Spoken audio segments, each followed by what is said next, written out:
$160 million. That is the amount that a DeKalb County jury awarded to the families of two young men murdered in 2017 during a concert at the Masquerade nightclub in underground Atlanta. Before being sent to breaking news, Joe Hankey talked with the lead attorney for the families, who says the concert's organizers didn't have proper security to begin with. And he hopes this verdict gets the attention of the music industry to increase safety at all future events. 21-year-old Ewell Enoa and 22-year-old Giovan Diaz, known as Wells and Gio to their friends, moved to Atlanta with high hopes of breaking into the music industry. In November of 2017, they headed to the Masquerade at underground Atlanta for a concert.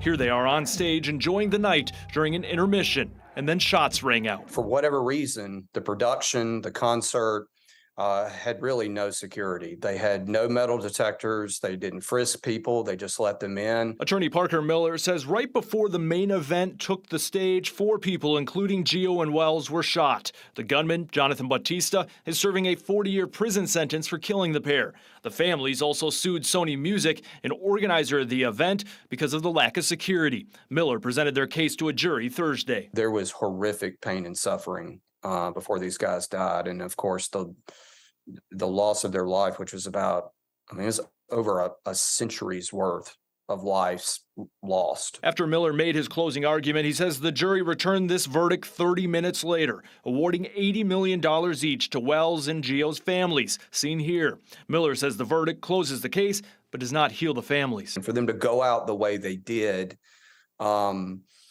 it was incredibly painful. Having the jury hold the event organizer accountable, though, Miller hopes that leads to changes within the music industry. It gets the attention of everybody in the industry of what is not acceptable and what the consequences are going to be if you take this risk. Attorney Miller says that no one for Sony Music showed up for the jury trial, so he presented the case on behalf of the families, and then the jury delivered its verdict. We have reached out to Sony for any comment on the case, but so far we haven't heard a thing.